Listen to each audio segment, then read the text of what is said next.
నమస్తే, నేను మీ Gopi. Welcome back to our channel. ఈరోజు మనతో వచ్చేసి సీనియర్ జర్నలిస్ట్ జగదేవ్ గారు మన ముందు ఉన్నారు. సార్ నమస్తే. సార్ నమస్తే. సార్, దేశంలో ఆర్బీఐ అనేది ఒక పెద్ద వ్యవస్థ ఉంది. అది వచ్చేసి ప్రతి రాష్ట్రంలో ఒక బ్రాంచ్ ఉంటుంది. బట్ ఆంధ్రప్రదేశ్లో ఎందుకు లేదంటారు? అదే అక్కడ అభివృద్ధి లేదంటారా, లేకపోతే రాజధాని లేదంటారా? ఎందుకు ఆంధ్రప్రదేశ్కి ఆర్బీఐ దూరంగా ఉందంటారు? మీరే చెప్పండి. అభివృద్ధి లేదా అని అంటున్నారు కదా, లేదు. రాజధాని రాజధాని ఏది చెప్పండి. 3 ఉన్నాయి కదా సార్. ఇప్పుడు జనరల్గా అప్పుడు 3 ఆర్బీఐలు పెట్టారు మన దగ్గర. 3 దగ్గర పెట్టాలేమో, మరి అదే వాళ్ళు అలా పెట్టరు కదా. ఇప్పుడు అధికార వికేంద్రీకరణ అని ఒక బూచి చూపించి 5 ఏళ్ళు గడిపేసిన రాష్ట్రానికి, రాష్ట్ర ప్రభుత్వానికి హ్యాట్స్ ఆఫ్, అంతే కదా. 5 ఏళ్ళు రాజధాని లేకుండా ఆ ప్రజల్ని అంతేలేండి, ఇంకా పదాలన్నీ వాడలేము మనం. గ్రేట్ కదా. అసలే ఇప్పుడు బుక్స్లో కూడా నేను మొన్న ఒక ఇండియా మ్యాప్ చూశాను. మా అబ్బాయిది సోషల్కి సంబంధించి మ్యాప్ పాయింట్ ఇస్తారు కదా. ఇండియా మ్యాప్లో రాష్ట్రాల పేర్లు, రాజధాని పేర్లు మెన్షన్ చేసి ఉన్నాయి మ్యాప్లో. అన్నిటికీ ఉన్నాయి.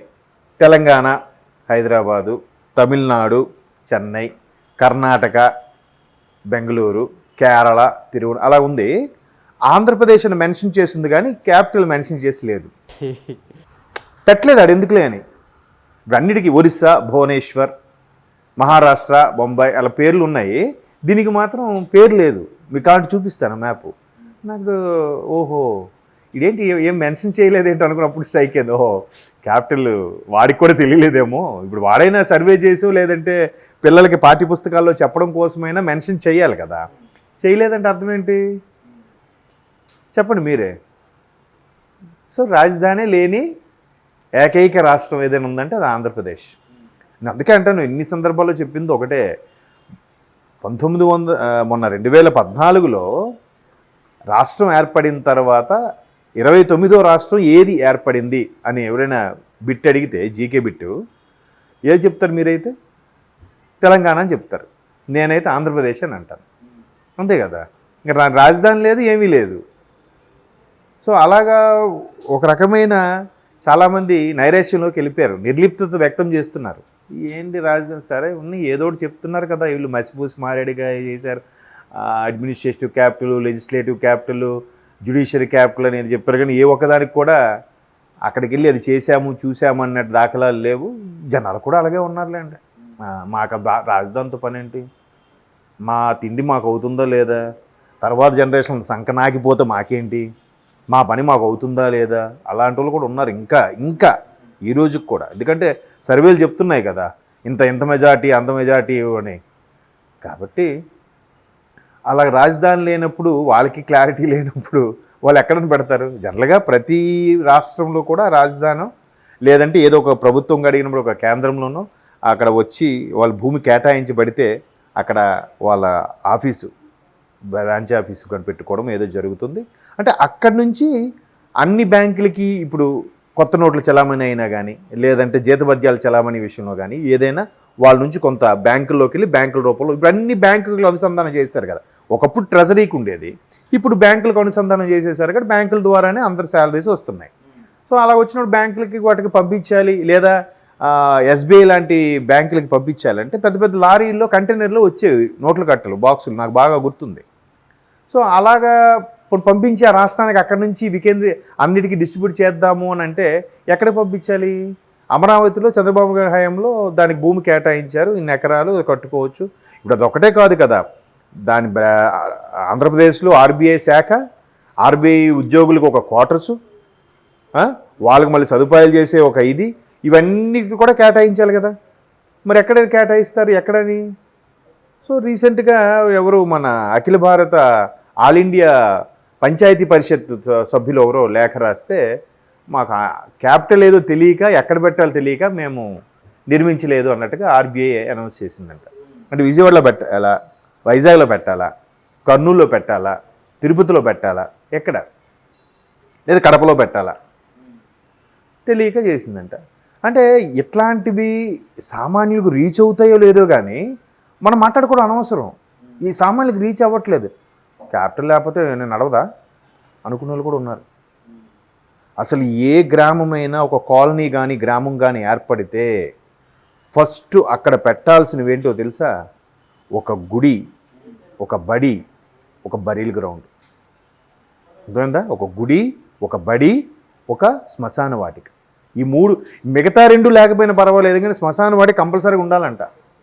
ఏ గ్రామంకైనా, ఏ కాలనీ పరిధికైనా.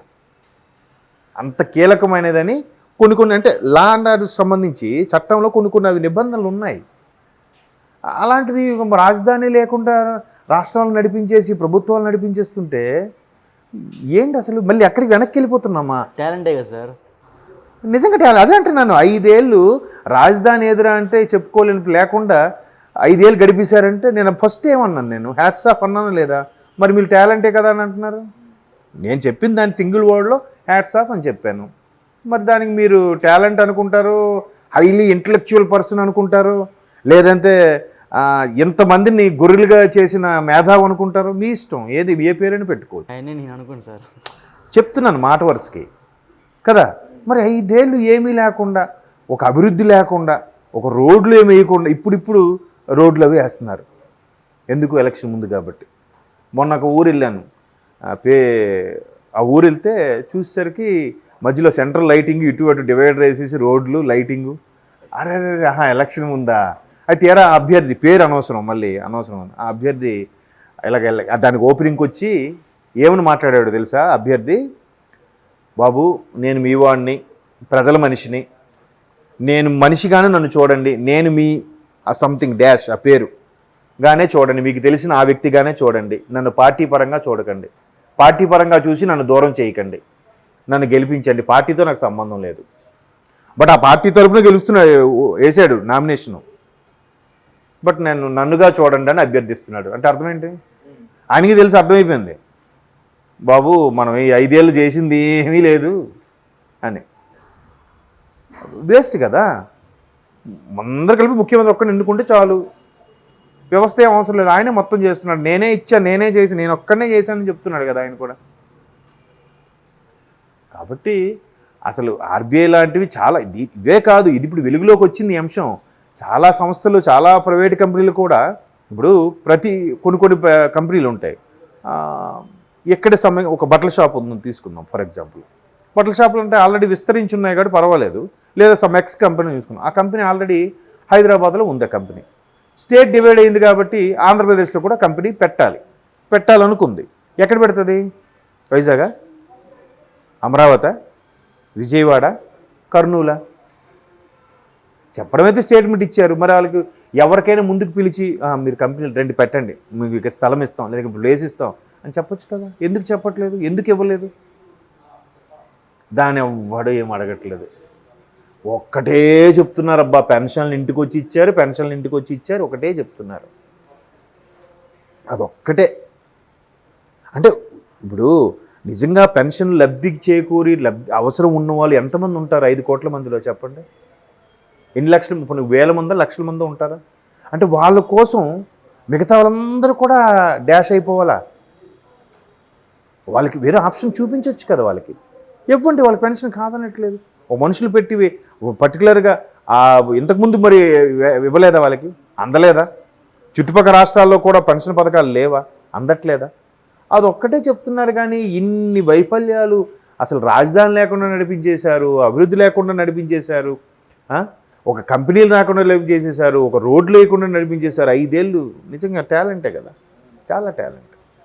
అయినా ఇంకా కొంతమంది నమ్ముతున్నారు అని అంటే అది టాలెంట్, అది ఆల్ టాలెంట్. కాబట్టి మనం వాళ్ళందరికీ ఒకసారి హ్యాట్స్ ఆఫ్ చెప్తూ మనం ఈ చర్చా కార్యక్రమం ముగిస్తే బెటర్ అని నా అభిప్రాయం. Okay sir, thank you sir. Thank you.